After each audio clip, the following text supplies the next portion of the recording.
The Cadaver Synod, also known as the Cadaver Trial, was not just one of the most astonishing episodes in the history of the Vatican, it is one of the most bizarre incidents in all of recorded history.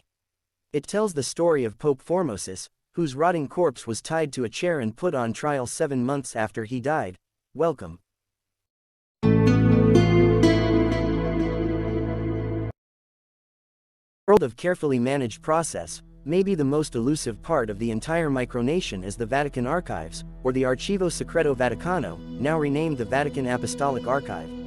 Its 53 miles of shelving and tens of millions of documents are believed to hold some of the rarest, most controversial and most important documents ever written. The archive is said to hold the letter written by Mary, Queen of Scots, to Pope Sixtus V begging for her life, the handwritten transcript of Galileo's heresy trial, Henry VIII's request for a marriage annulment and the minutes of the trials of the Knights Templar. However, for sheer insanity, one set of papers in the archive trumps all others. The Trial of the Dead. This is the astonishing, bizarre and almost unbelievable story of Pope Formosus and the Synodus Horrenda, otherwise known as the Cadaver Synod. Born as Formoso, probably in Rome, around 816 AD, the story of how his decomposing corpse ended up in a chair in the Basilica of St. John Lateran over 80 years later takes some explaining. 9th century Europe was a time of great social and political upheaval. Western Europe was divided into small, self-contained fiefdoms whose rulers all wanted to be named the Bishop of Rome, otherwise known as the Pope. However, to be Pope, it was felt that all who aspired to be God's representative on earth needed the additional leverage from the city's secular leaders.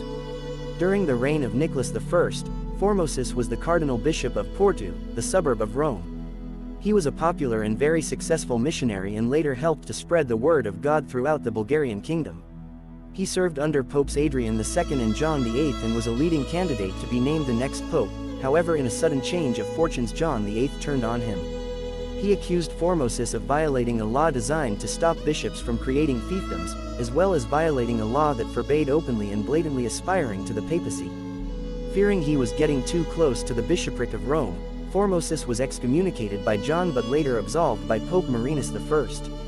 His influence in Rome grew, and after the quick successions of Popes Adrian III and Stephen V, the election of Pope Formosus took place on the 6th of October 891. During his reign, Pope Formosus was a successful and popular pontiff. However, he made one very powerful enemy. Guy III of Spoleto was the Holy Roman Emperor, but he had a deep mistrust of Formosus. The Pope had been asked to name Guy's son as co-emperor in an attempt to exert political strength over the Pope. Formosus knew what was at stake and plotted to have the Spoleto family overthrown by their bitterest rivals. The powerful Spoletos vowed revenge, but they were denied their day in the sun when Pope Formosus died of a stroke in April 896. After Formosus died, the 16-day reign of Pope Boniface VI was followed by Pope Stephen VI, who was supported by the resurgent Spoleto family. At their urging, Pope Stephen VI put Pope Formosus on trial, partly to legitimize his own pontificate in the eyes of the powerful Spoleto family. What happened next comes straight from the pages of the most gruesome horror story ever written. This is the story of the Pope Formosus trial, otherwise known as the Cadaver Synod. The body of Pope Formosus, dead around 7 months, was exhumed, dressed in his papal robes and tied to a chair inside the Basilica of St. John Lateran, the cathedral church of the Diocese of Rome and the seat of the Bishop of Rome, or as we know him best, the Pope. A deacon was chosen to be the voice of the dead Pope. Formosus was then charged with being unworthy of the pontificate, of violating canon law, of perjury and of serving as a bishop while technically a layman. Acting as judge, jury and executioner, Pope Stephen VI conducted the trial himself. He screamed the most horrific insults at the rotting corpse, mocking the former pope for outwardly coveting the papacy in front of horrified clergy and putting on a one-man show, largely for the benefit of the Spoleto family. Of course, the verdict was in no doubt. Pope Formosus was found guilty of all charges. After the verdict was read aloud, the corpse was stripped of the papal vestments and dressed as a pauper. To add insult to injury, Stephen cut off the 3 fingers of his right hand that he used for blessings. He invalidated all of the dead pope's acts and ordinations and had him reburied.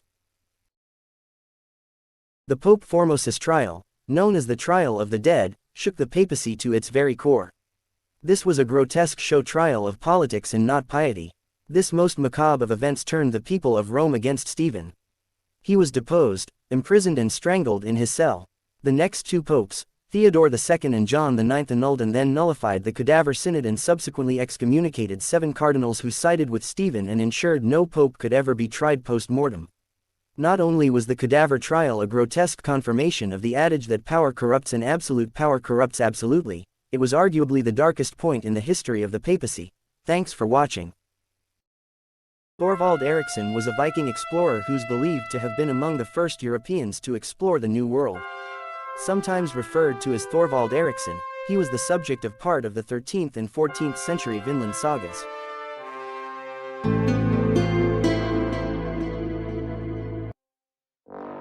Almost nothing is known about Eriksson's early life, but it's likely he was born around 975 AD in Iceland. What we do know is that he came from a famous Viking family. He was Eric the Red's son and Leif Eriksson's brother. Both his brother and father were famous in their own right. Eric the Red is founder of the first settlement in Greenland and Leif is the founder of the North American settlement of Vinland. So, what did Thorvald Eriksson do? What follows is Thorvald Eriksson's story, as written several centuries afterwards in the famous Vinland sagas. Eric Thorvaldsson, known as Eric the Red, founded the first permanent European settlement in Greenland.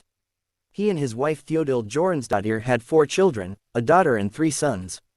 Of the 3 of Eric the Red's sons, Leif was a legendary explorer, possibly the first European to set foot on North American soil. There he established a Norse settlement known as Vinland. Daughter Freydis is said to have traveled to the New World where she betrayed and massacred her companions.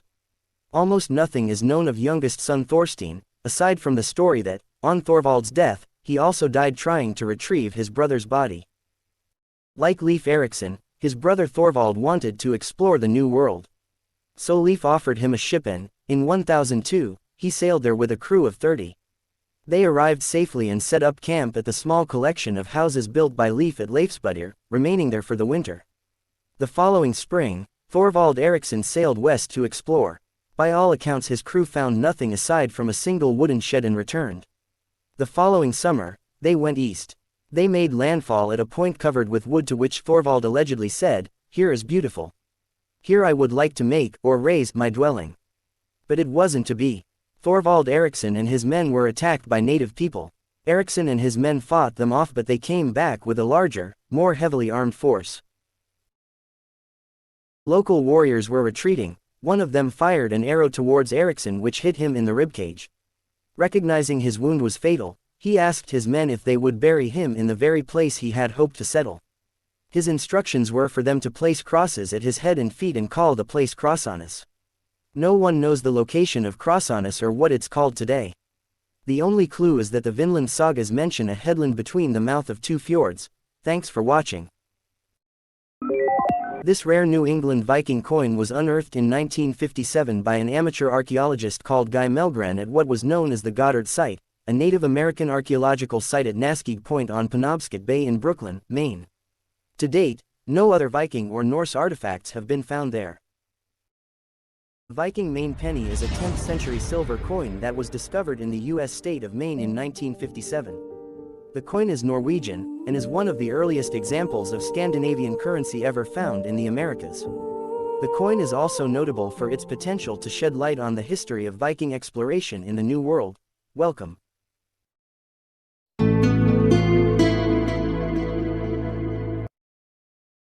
Before we continue, what pennies do you have that hold some history?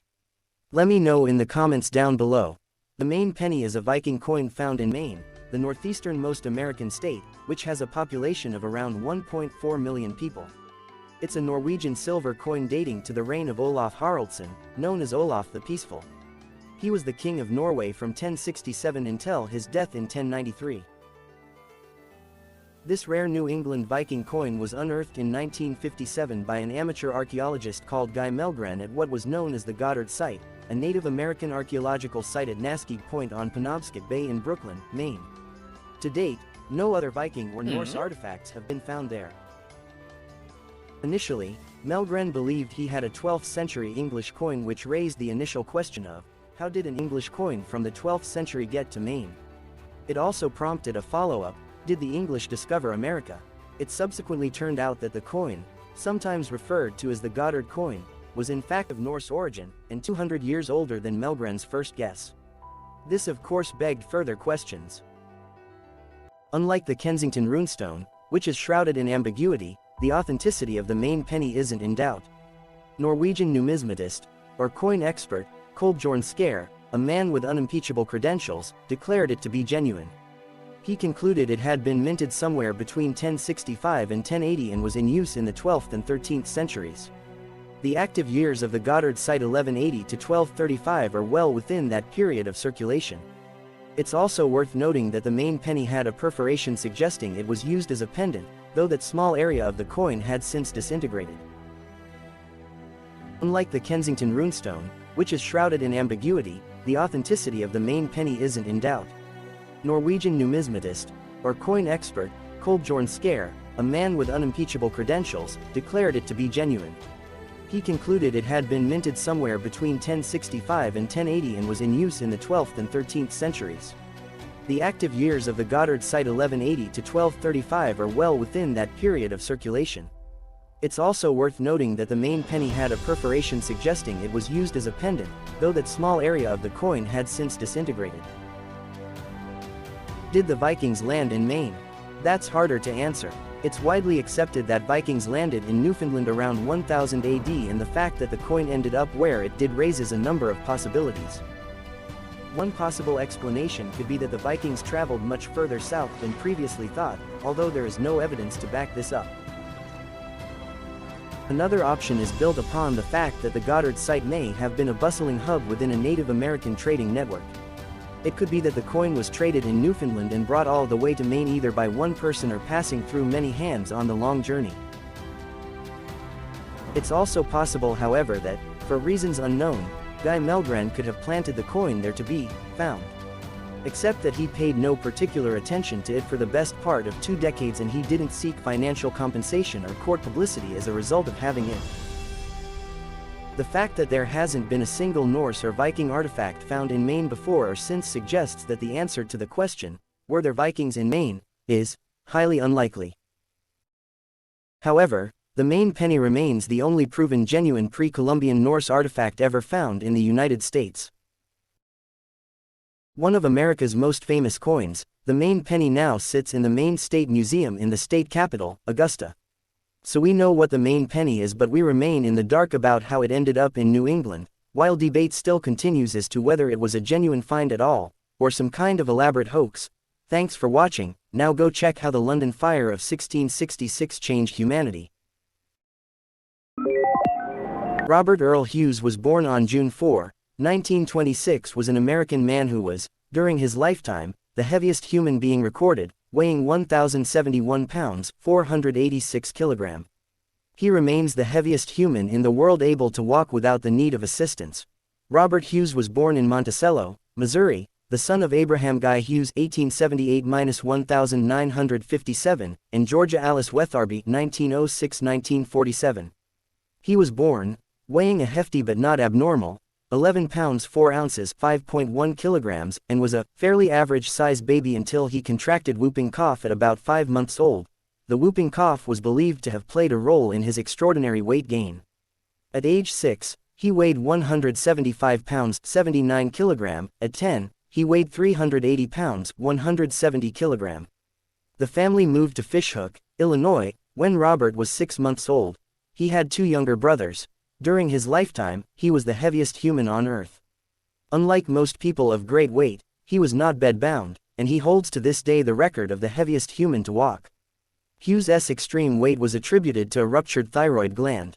He reached a peak weight of 1,071 pounds 486 kilograms, with a chest measured at 10.3 feet 3.1 meters. Hughes made some income from selling photographs of himself. During his adult life, Hughes made guest appearances at carnivals and fairs.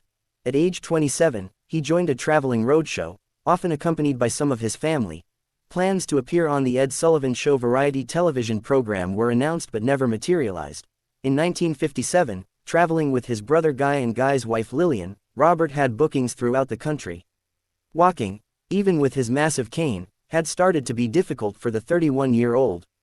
Word reached him at a carnival that his father had died at age 79. Guy and Lillian returned to Illinois for the funeral, but Robert stayed on, believing it was his duty to honor his commitments. At season's end, he returned to Guy's farm, unable to walk more than 20 feet, 6.1 meters without the assistance of family members, who would follow closely, lugging a 5-foot 1.5 meter wide, steel-reinforced chair in case of exhaustion. While traveling with the roadshow in Napanee, Indiana, Hughes developed a rash, and the flesh under his fingernails turned blue. Because he was unable to be moved to the nearest hospital in Bremen, Indiana, doctors treated him at his trailer, and determined he was suffering from measles. He developed uremia. Sadly, he died on July 10, 1958, at the age of 32. He was buried in a small church cemetery in Benville, Illinois, in Brown County near his hometown, Fishhook. About 2,000 people attended the funeral. He is erroneously said to have been buried in a piano case. This error stemmed from a sentence that appeared in the Guinness Book of World Records. He was buried in a coffin the size of a piano case. His headstone notes that he was the world's heaviest man at a confirmed 1,041 pounds, 472 kilograms. Thanks for watching.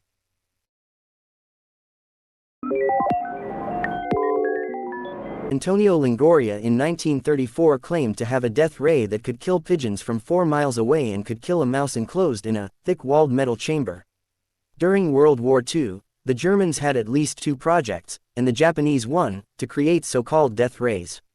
One German project led by Ernst Schiebold concerned a particle accelerator with a steerable bundle of beryllium rods running through the vertical axis. The other was developed by Dr.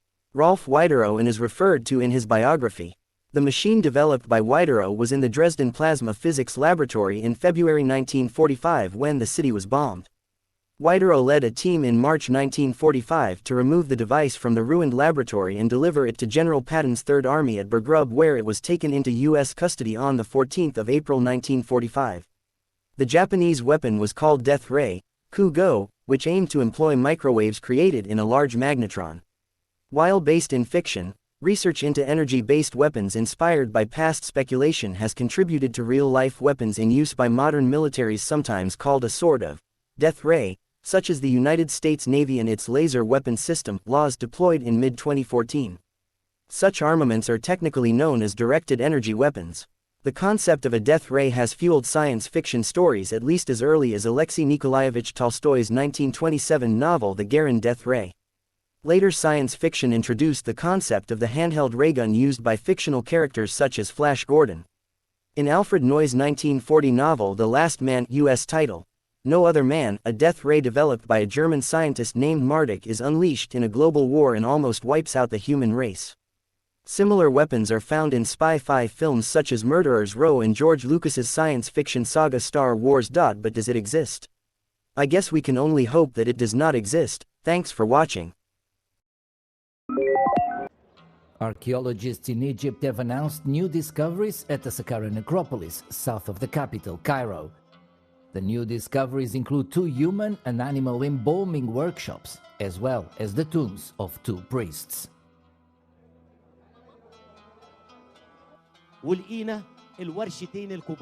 We found 2 big workshops, one for human and then used in mummifying animals, while the second workshop is for humans.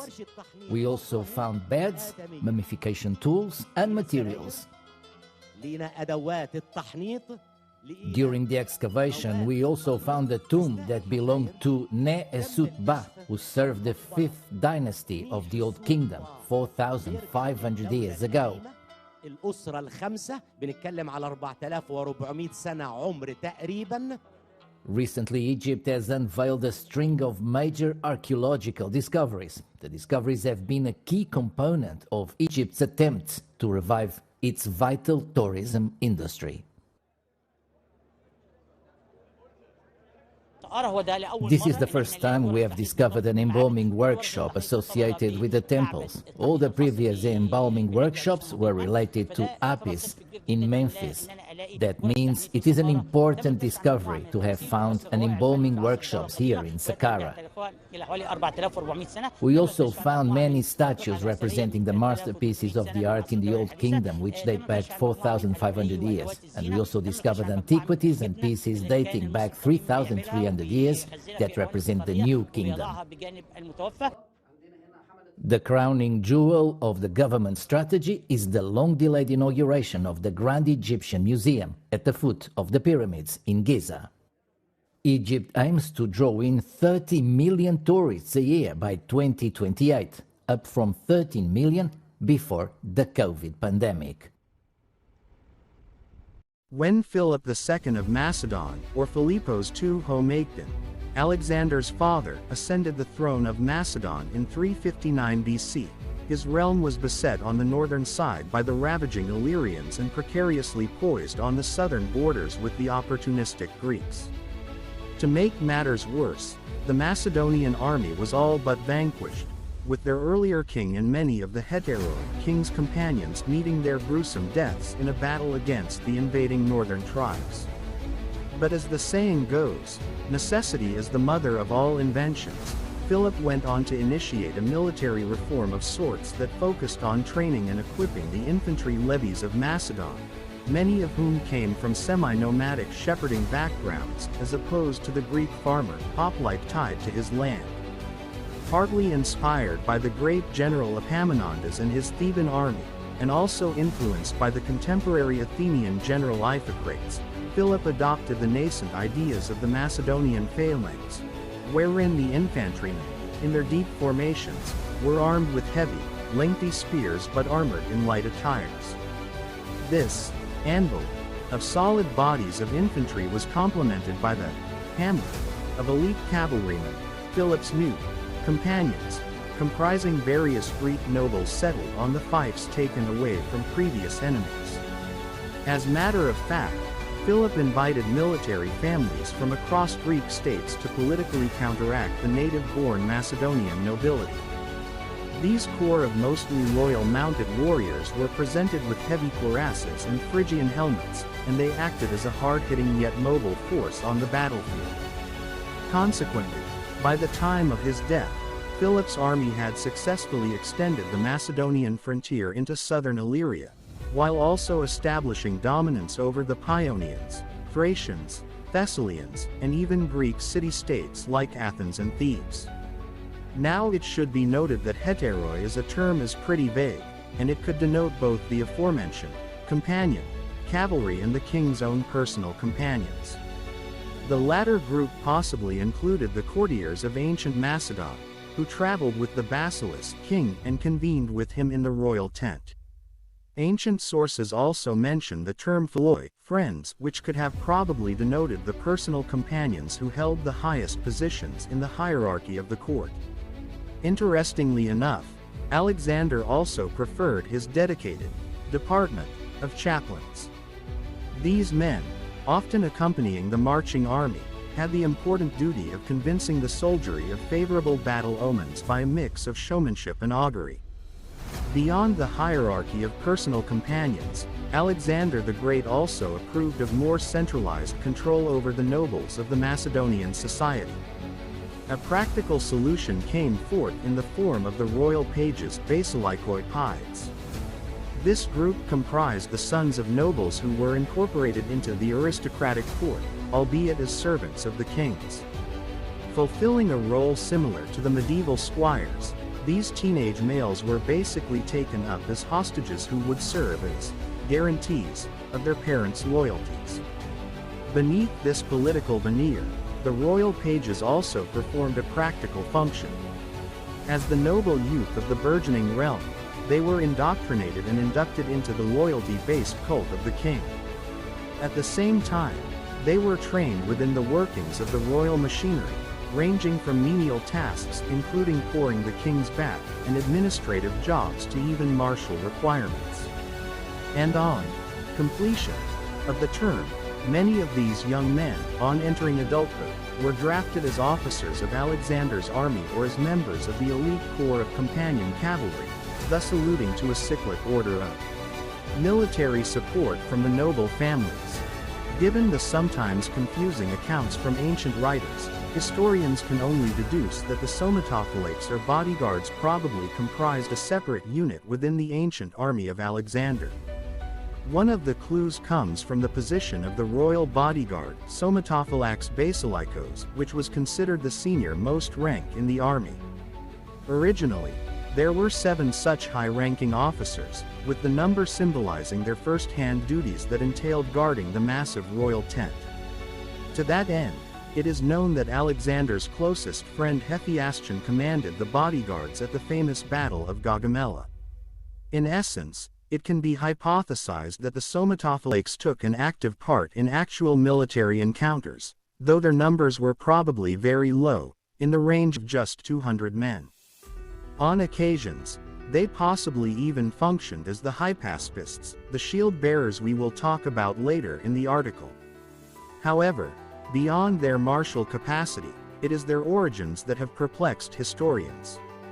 For example, Diodorus talked about how the king's friends Erphiloi had sent around 50 of their sons to serve as bodyguards in Alexander's army. Curtius, on the other hand, talks about how these bodyguards performed the function of royal pages, which goes against the Macedonian norm that forbade noble male adults, as opposed to teenagers, from performing menial tasks. But if we combine the two elements, we can deduce the possibility of the Somatophylakes being recruited from the royal pages who had shown their martial acumen upon entering adulthood.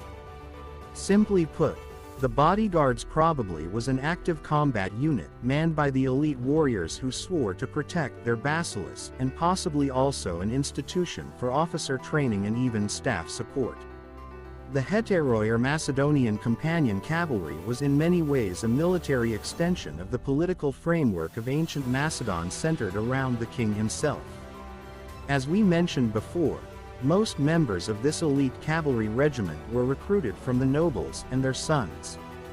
They possibly numbered around 1,800 men, divided into 8 squadrons before the start of Alexander's momentous expedition into Asia.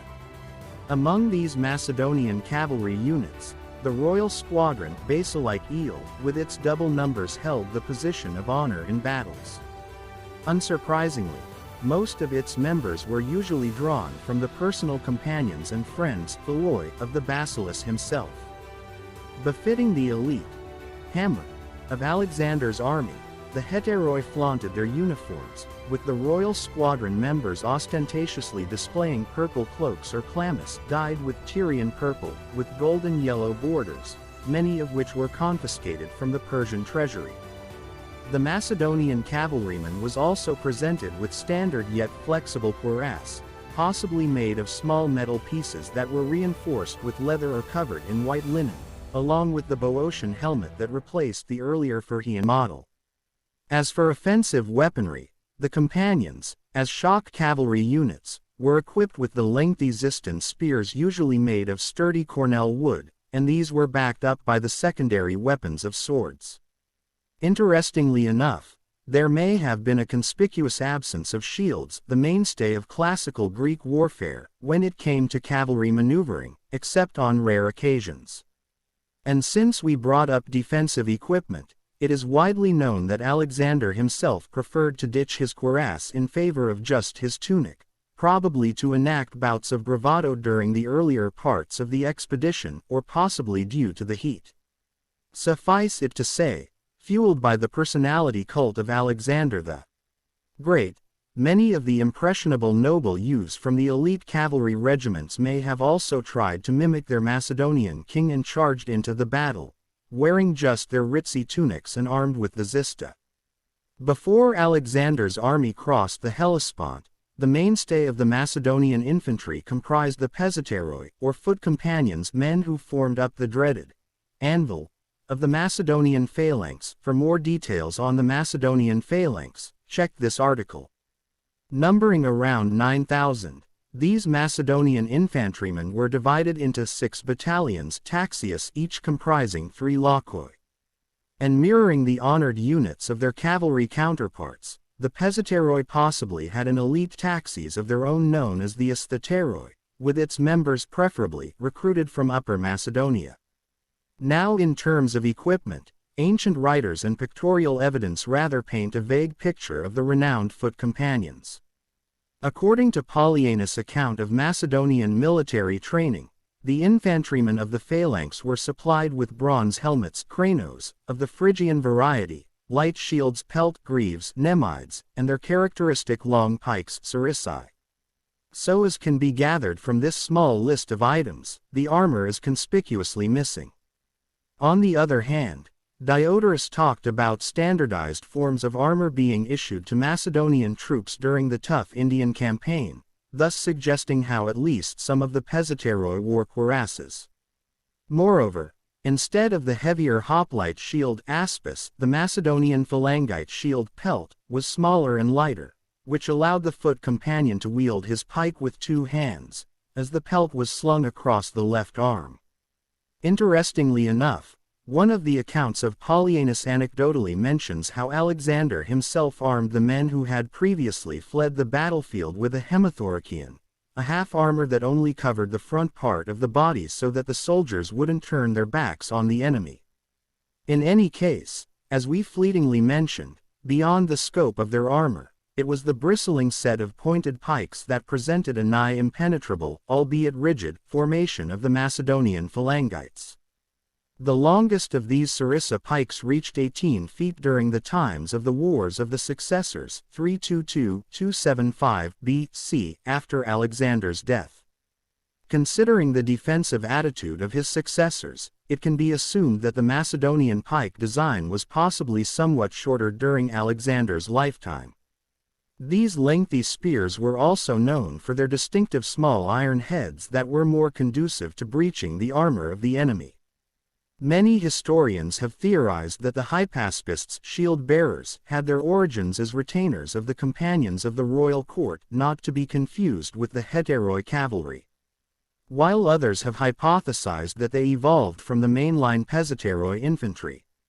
In any case, they probably bore a higher rank than the members of the Macedonian phalanx, and such also comprised an agema vanguard known as the royal shield-bearers, basilikoi hypaspists. This unit, made up of taller candidates, expressly took the position of honor on the battlefield on the right side, supported on the left by other lokoi of hypaspists, and together they possibly had a strength of around 3,000 men. Now considering the relatively rigid tactics of the aforementioned pezzeteroi, it can be surmised that the hypaspists probably fulfilled a flexible battlefield role that bridged the gap between the mobile cavalry and the rigid phalanx. Judging by this requirement for agility, it can be assumed that the hypaspist wore less armor when compared to the standard Macedonian infantryman. To that end, Alexander may have equipped many of his hypaspists in a manner similar to that of Greek hoplites, thus suggesting the usage of Phrygian helmets, lighter tunics, and shorter spears dori. To that end, some of these veteran soldiers might have also carried the traditional Greek hoplite shield aspis. At the same time, the shield-bearers formed the crack units of the army. Thus they proved their worth in many a siege battle, by taking part in the frontal assaults conducted within cramped quarters. In essence, it is fair to assume that the hypaspists were better trained and drilled than most contemporary infantry units, while their required agility kept them at the peak of their physical conditions. Given their esteemed martial value, many of the veteran hypaspists possibly also formed the renowned argyraspides, the silver shields. These veteran warriors later also took part in the Wars of the Successors Diadochi after Alexander's death. Our popular notions about the ancient army commanded by Alexander the Great in his renowned campaigns mostly harks back to a homogeneous Greek-speaking force comprising of the anvil, phalanx and the hammer, cavalry. However, in truth, the new Macedonian army was composed of soldiers who came from different backgrounds and nationalities. For starters, the Macedonians themselves, who formed up the royal army, were bolstered by their vassals, including the Tribalians, Agrarians, Odrysians, and even Illyrians, their former enemies. Alexander was also the de facto head archon of the Thessalian army and the commander of the League of Corinth, which gave him the power to levy military support from the Greeks. Additionally, Macedonian kings hired mercenaries, most of whom hailed from the southern Greek realms and the neighboring Balkans. In fact, Contrary to our modern concept of political correctness, there was rampant racism and preconceived ideas directed against other groups within the army. For example, the southern Greeks perceived their northern Macedonian brethren as being uncouth and even semi-civilized. The Macedonians, on the other hand, regarded their southern neighbors as being effete and soft. And both these essentially Greek groups identified the Thracians as barbarians, on account of their foreign language and boisterous tendencies.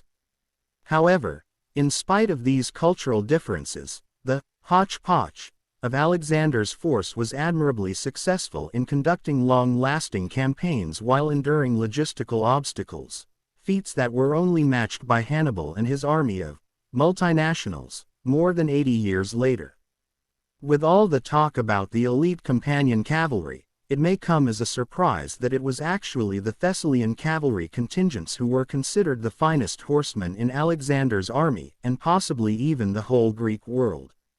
Many of these valued cavalrymen were born by the equestrian culture prevalent in the Thessalian noble class, and as such their regiments possibly mirrored the structure of the much heralded heteroi. To that end, ancient sources talked about how 1,800 Thessalian horsemen took part in Alexander's Asia expedition, a number matched by the companion cavalry forces. Expectedly, they played crucial roles in warding off the attack of Persian cavalry forces at both Issus 333 BC and Gaugamela 331 BC respectively. It can be assumed that the Thessalian cavalry was similarly divided into 8 squadrons with the Aegmut vanguard pertaining to the Pharsalian squadron, the Thessalian counterpart to the royal squadron of the heteroi. As for their attire, the Thessalian horsemen probably wore their distinctive dark purple cloaks with white borders, while being armored in the similar white-hued cuirasses preferred by the companions. The Thracians, on the other hand, were perceived as an unruly bunch by their Greek neighbors. Nevertheless, they were renowned for their effective light cavalry forces. The prodromoi scouts was one such Thracian unit that was attached to the royal army, comprising only Macedonians, and they possibly consisted of 4 squadrons.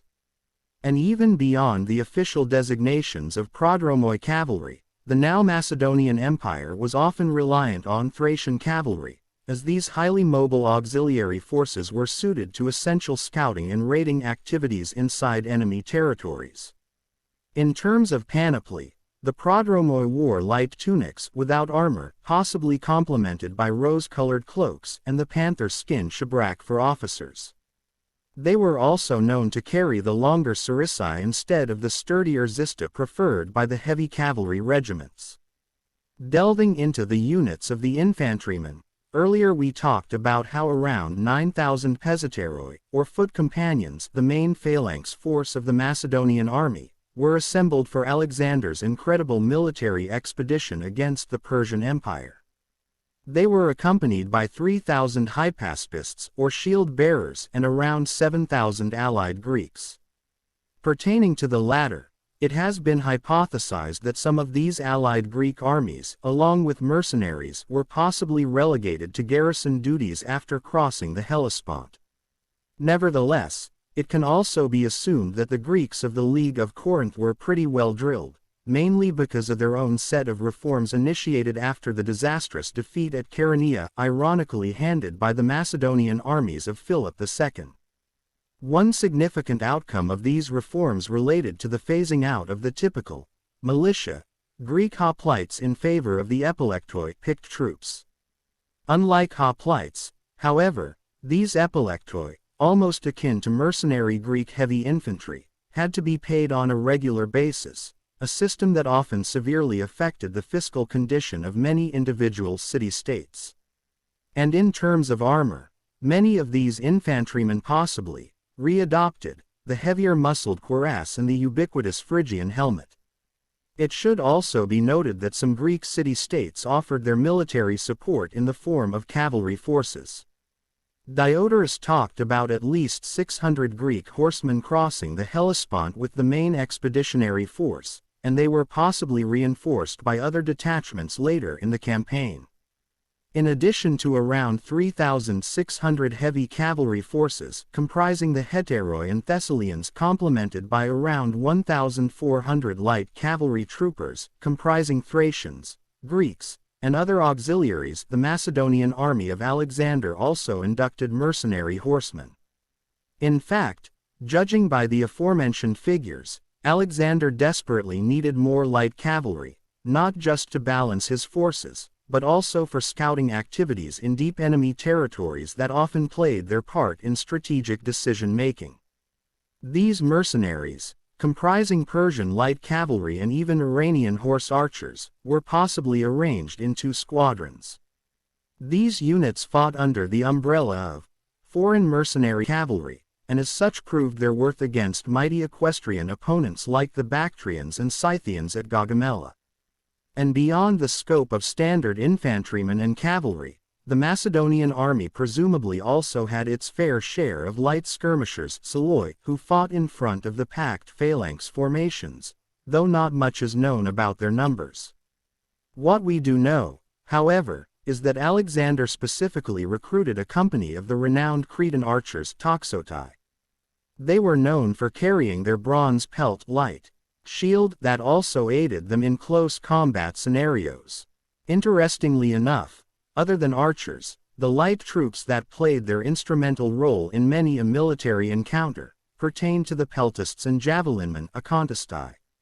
The most famous of these skirmish infantry arguably related to the elite light crack troops of Agrianians, who numbered around 1,000 and carried both short and long javelins.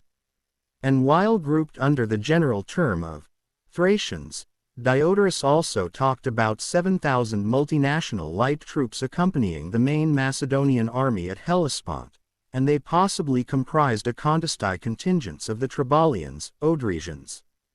The basic tactical unit in the Macedonian army was known as the Decas, which, contrary to its allusion to the number 10, actually consisted of 16 men, equivalent of a single file in a square formation of the phalanx comprising 256 men. Each Decas was officially allowed to have only one servant, known as ektoktoi, and his job entailed looking after the precious baggage containing the main tent and other accessories of the combatants, usually carried by mules, horses, and later even camels. Now, in spite of such frugal means and lack of actual pay, that was usually replaced by the plunder taken from enemy settlements, the infantrymen who had joined Alexander in 336 BC and then embarked on his Asia-bound campaign, had traveled more than 20,870 miles, or 33,400 kilometers, by the time Alexander breathed his last in Babylon, in 323 BC, according to a calculation made by historian Theodore Herodotus. So, on average, each of these men had covered an impressive 1,605 miles, or 2,570 kilometers, per year. And, when translated into geographical terms, many of the Macedonian veterans could have claimed to cross a multitude of rivers including the Nile, in Egypt Euphrates and Tigris, in Iraq Oxus, in Tajikistan Syr Darya, in Uzbekistan, and the Indus, in India. Thanks for watching. Uther's father, Uther, High King of the Britons, got the hots for the beautiful Igraine, the wife of his vassal Grillois, the Duke of Cornwall. She sensed that, got a bad vibe, and asked her husband to take her back to Cornwall. He does, but that enraged Uther.